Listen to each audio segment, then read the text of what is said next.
Olá, paz do Senhor a todos. Estamos chegando para mais uma vez trazer aqui uma palavra para os irmãos sobre a série de vídeos que estamos publicando para a edificação da Igreja do Senhor, chamando sobre Edificando na Fé. Começamos falando sobre a Epístola de Judas, citando alguns versículos aleatórios, porém trazendo aqui uma melhor compreensão acerca da nossa fé em Cristo.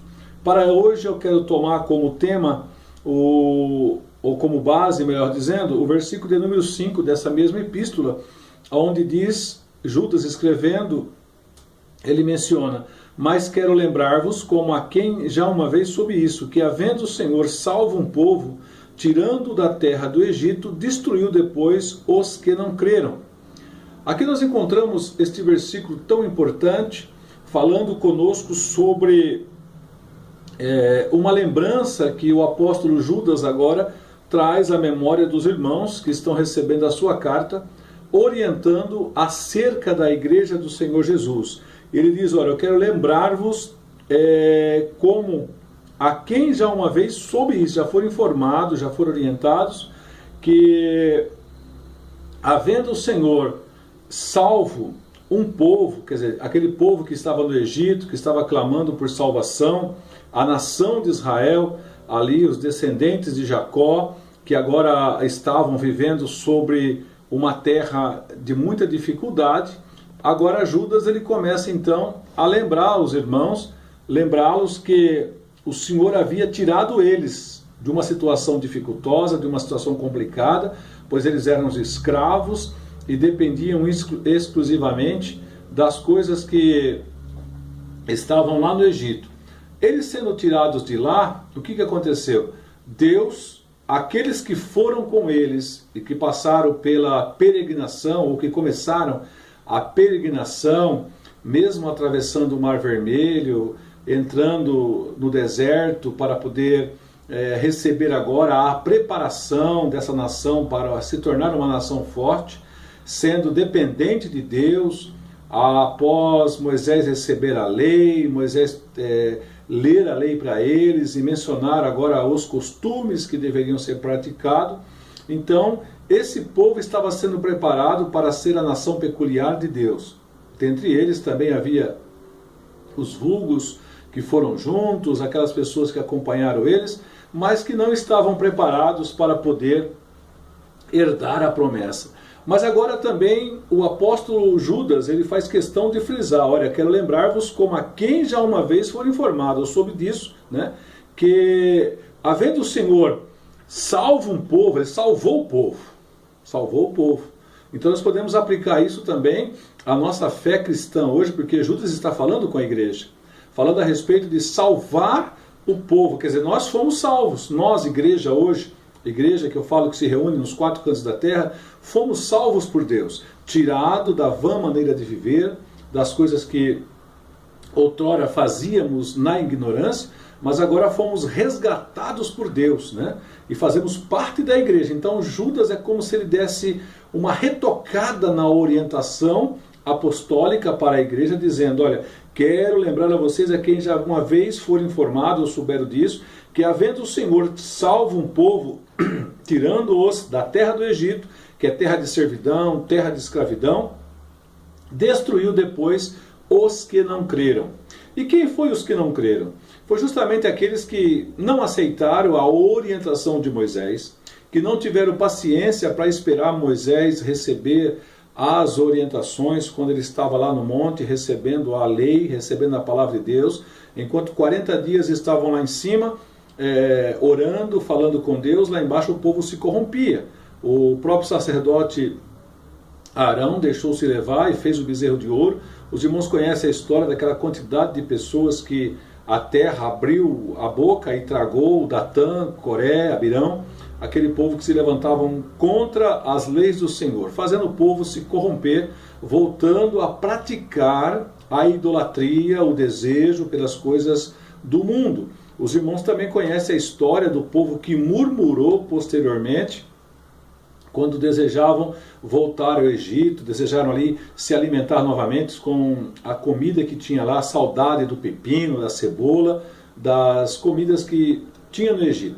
Isso é uma alusão, uma reflexão ao gosto de alguns que vieram para a Igreja de Cristo, que estão participando hoje da Igreja de Cristo, mas que não conseguem se desvencilhar dos prazeres carnais que o mundo oferece, tanto falando dos prazeres sexuais, como falando dos prazeres momentâneos, da luxúria, da riqueza, da glutonaria, de praticar também os gostos pelas vaidades pessoais dessa terra, coisa que a Igreja de Jesus Cristo, a que nós chamamos tiradas para fora, que foi resgatado da vã maneira de viver, o apóstolo fala isso, e agora foram trazidos para viver numa comunidade cristã, espiritual, diferente do mundo. O que está acontecendo hoje é uma mistura do povo de Deus em muitos lugares se assimilando à vida material. Ou seja, a sociedade moderna, com seus costumes praticados, fez com que a igreja se associasse, melhor, igreja entre aspas, se associasse aos prazeres da carne, ao prazer material. Então agora estão vivendo de uma maneira que todo mundo agora tem um grau de espiritualidade muito forte, todo mundo agora faz parte da Igreja de Cristo. Não é que nós queremos tirar ninguém da igreja, é que essas pessoas já não estão mais na igreja. Elas estão vivendo a igreja moderna, a igreja dos dias atuais. E diante disso, como que eu vou edificar a minha fé? A minha fé, para ser edificada, como eu disse nos primeiros vídeos, esse aqui já é o vídeo de número 4, como eu estou dizendo, a edificação ela é sequencial. Primeiro se faz a fundação, depois os baldrames, depois as paredes, até colocar o teto e depois a ornamentação. Falando na nossa vida pessoal, nós também estamos sendo edificados em Cristo, edificando a nossa fé, o nosso grau de confiança. Se o nosso grau de confiança, que chamamos de fé hoje, ele não consegue nos desassociar do mundo, então estamos perdidos. Porque a palavra de Deus diz, não ameis o mundo e nem o que no mundo há. Se alguém ama o mundo, o amor do Pai não está nele. Quando Jesus faz a oração sacerdotal, no capítulo 17 do apóstolo João, ele é bem claro, olha, ele orando ao Pai, ele diz, Pai, não os peço que os tire do mundo, mas que os livre. Quer dizer, nós estamos sendo, na oração de Jesus, colocado para que nos livrar das coisas do mundo. E, embora queremos consertar esse mundo, né, desejamos que essa pandemia cesse, que esse vírus infeliz aí, maldito, que está assolando todo mundo, matando pessoas, que ele pare de fazer isso, e isso ele está assolando o mundo inteiro, e nós não sabemos a dimensão disso e o que vem depois disso. Mas sabemos que coisas boas não virão. Porque Jesus disse que o mundo jaz no maligno, já está ligado ao maligno, já faz parte dele. E com ele também as suas coisas, as suas maldições, as suas consequências. E a violência aumentou muito sobre a face da terra. Pois bem, edificar a nossa vida da fé significa se conservar, significa se manter puro, significa se manter agora libertos. Antigamente, quando uma pessoa se convertia ao Evangelho, rapidamente havia uma mudança radical na sua vida. Mudava-se comportamento, linguajar, aparência, vestimentas. E alguém diz, mas isso não é doutrina, não estamos falando de doutrina, estamos falando de costumes. Estamos falando de desejo de ser cristão. Faz-me lembrar também, quando Jesus foi preso e Pedro começou a seguir Jesus, e por 3 vezes o negou. Os irmãos conhecem essa história, essa pregação, mas o que eu quero refletir aqui é quando ele chega nos locais e alguém diz, olha, esse aqui estava com ele, pois se parece com ele. Então ali é identificado a personalidade cristã na vida do apóstolo Pedro. Então nós devemos, queridos irmãos, ser diferentes. E diferentes não devemos ser confundidos. Há um versículo que eu não me recordo agora, mas diz, e depois eu vou pesquisar, diz para que nós não sejamos confundidos na sua vinda. Já pensou? Também é uma parábola de Jesus dizendo que numa festa havia um homem ali que não trajava as vestes nupcial, não era permitido entrar. Então veja que há uma conotação muito grande, uma explicação falando sobre lembrar dessas consequências que o apóstolo Judas menciona agora, vendo o Senhor salvo o povo, tirando do Egito, destruiu todos os que não acreditaram, que não tiveram fé. Se nós estamos edificando a fé, é muito importante pensar nisso. Refletimos. Moisés chega para o povo do Egito, que está ali em escravidão, diz, vou tirar vocês, porque o Senhor tem falado comigo, eu vou levar para uma terra que mana leite e mel, uma terra muito boa, uma terra próspera, onde vocês vão poder agora viver a vida de vocês. Aquele povo aceitou. De momento, outras pessoas também ficaram interessadas na terra prometida. Nós vamos sair, nós vamos alcançar agora o lugar de descanso, o lugar onde poderemos estar tranquilos, vivendo uma vida de bonância. Mas só que para você conquistar qualquer coisa, tanto física, material como espiritual, existe também um preço a pagar. Nós já ouvimos muito isso, há um preço. E o preço era seguir Moisés, caminhar, mesmo com o faraó no encalço deles, antes de passar pelo Mar Vermelho, e posteriormente enfrentar a escassez da terra, a falta de água, como em alguns casos, também a falta de alimento, apesar que tinha um maná todos os dias, a ponto deles reclamarem, né? Dizendo que aquele pão tão vil, alguém considerou isso, Deus não gostou, reclamar da liderança de Moisés. Tudo isso foi colocado como prova, prepará-los para herdar a promessa. Era tudo figurativo com relação à igreja hoje. E eu pergunto, como você está edificando a sua vida na fé?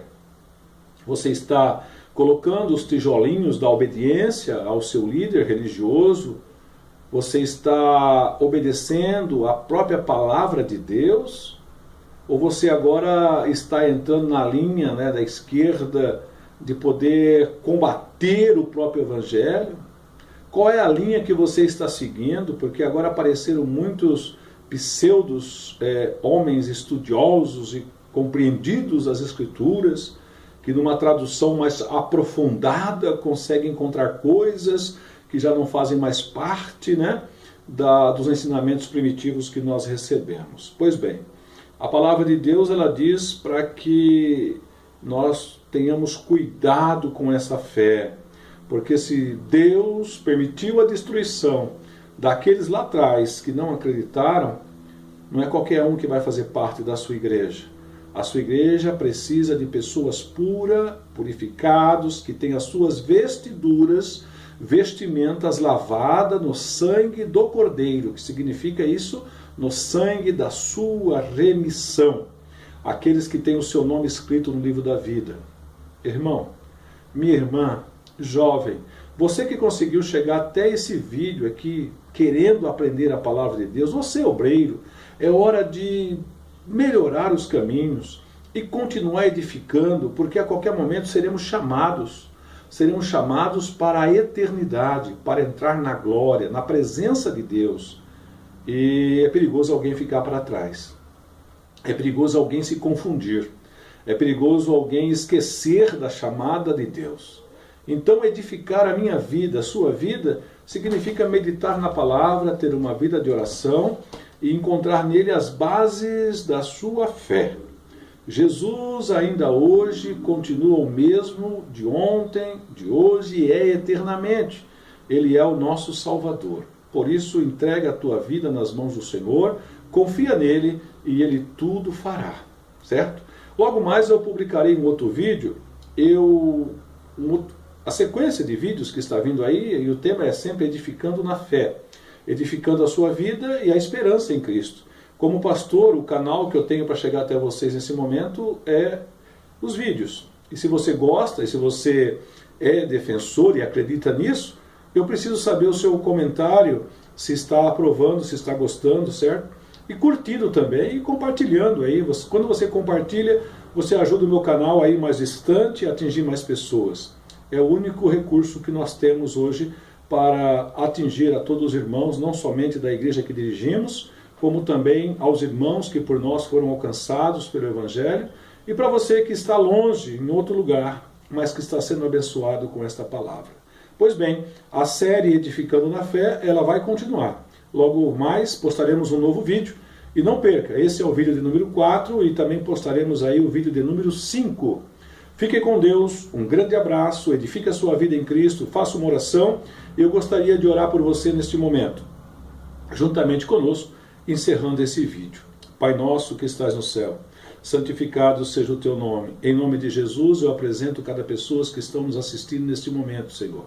Que as tuas mãos sejam sobre eles e se houver alguém se reconciliando contigo agora, perdoa os seus pecados. Sim, Senhor, apaga as suas transgressões, conservando a sua vida preparada para o arrebatamento. Também, meu Deus, abençoa cada um dos irmãos que estão compartilhando. Que esse vídeo possa ser um canal de bênção na vida, Senhor, daqueles que estão nos assistindo. Meu Senhor, eu peço a tua bênção, a tua graça sobre os nossos pastores, sobre a nossa igreja, sobre aqueles que te aceitam, sobre cada vida, Senhor. Meu Deus, em nome de Jesus, eu peço, oro e entrego em tuas mãos. Amém? Fiquem todos com Deus. Um grande abraço do vosso pastor Aparecido Gomes.